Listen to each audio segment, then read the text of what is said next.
আসসালামু আলাইকুম ওয়া রাহমাতুল্লাহ।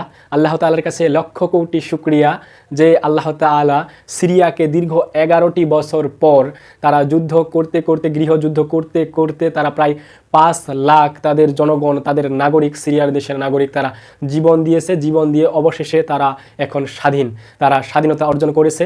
তো এই জন্য আল্লাহ তাআলার কাছে লক্ষ কোটি শুকরিয়া যে আল্লাহ তাআলা সেই সিরিয়াকে দীর্ঘ 11টি বছর পর জয়ী করলেন। এই জন্য আল্লাহ তাআলার কাছে অনেক শুকরিয়া, লক্ষ কোটি শুকরিয়া। সিরিয়ার মানুষজন এখন আনন্দে তারা উল্লাস করতেছে, আনন্দে তারা মসজিদে মসজিদে নামাজ পড়তেছে, মসজিদে ভরপুর আজান দিচ্ছে, তারা স্বাধীনভাবে মসজিদে আজান দিচ্ছে, তারা রাস্তার মধ্যে সেজদা করতেছে যে আল্লাহ তাআলা তাদেরকে স্বাধীনতা দান করেছেন। ঠিক যেমন আমরা 2024-এ এসে যেটাকে নাম দিয়েছি স্বাধীনতা 2.0। তো আমি 5ই আগস্টের দিন আমি আমার এক্সপিরিয়েন্সের কিছু কথা বলি। আমি 5ই আগস্টের দিন পঞ্চগড়ে, আমার বাসা তো হচ্ছে পঞ্চগড়, তো আমি ঢাকা থেকে বাসায় চলে গেছি আন্দোলনের সময়। বাসা থেকে বারবার খালি ফোন দিচ্ছে বাসায় যাওয়ার জন্য, তো আমার ভার্সিটি অফ করে দিছে। তো আমি ওই সময় বাসায় চলে গেছি পঞ্চগড়ে। তো আমি যে 5ই আগস্টের দিন ওই দিন হচ্ছে পঞ্চগড়ে আন্দোলন করতে গেছি। তো আন্দোলনের দিন ওই দিন আমি এতটাই আবেগ আপ্লুত হয়ে গেছিলাম, ওই দিন আমি আনন্দে কেঁদে দিছিলাম যে আল্লাহ তাআলা দীর্ঘ 16টি বছর পর আমাদেরকে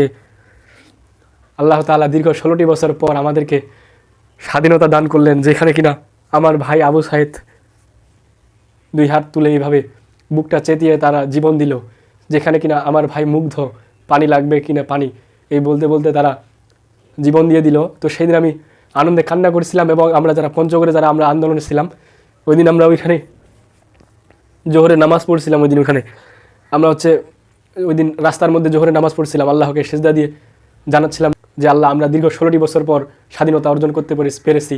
দীর্ঘ 16টি বছর একটা স্বৈরাচারের হাতে ছিলাম, স্বৈরাচার থেকে আমরা আমাদের দেশটাকে রক্ষা করতে পেরেছি। তো ঠিক তেমন বাংলাদেশের মতো সিরিয়া দীর্ঘ 11টি বছর তারা যুদ্ধ করতে করতে প্রায় 5 লাখ তাদের মা বোন ভাই তারা যারা কিনা দেশের জন্য জীবন দিয়েছে, অবশেষে তারা এখন স্বাধীন।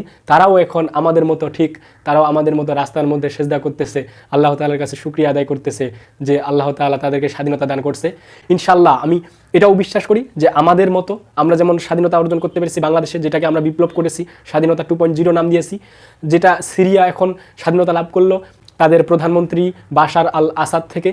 ঠিক আমি এখন এতটা আশা করতেছি, আমাদের বাংলাদেশের জনগণ এতটা আশা করতেছে, পৃথিবীর মুসলমানগুলো এতটা আশা করতেছে যে ইনশাল্লাহ আমরা অতি শীঘ্রই ফিলিস্তিনকে স্বাধীন করতে পারবো।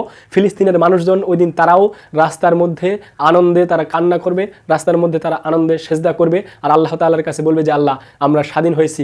ঠিক তেমন ওই দিন ফিলিস্তিন তারা মসজিদে আজান দিবে, ওই দিন ফিলিস্তিনের মা বোনেরা, ফিলিস্তিনের ভাইরা ওই দিন রাস্তায় আনন্দ মিছিল করবে, তারা ওই দিন সকলে ঈদের মতো করে দিনটা আনন্দে কাটাবে। ইনশাল্লাহ আমরা এইটুকু ভরসা করি, এইটুকু ইচ্ছা প্রকাশ করি যে ইনশাল্লাহ আমরা অতি শীঘ্রই ফিলিস্তিনেও এইভাবে ইনশাল্লাহ আমরা ইসলামের বিজয় দেখতে পাবো। তো সকলে ভালো থাকেন, সুস্থ থাকেন, বিদায় নিচ্ছি।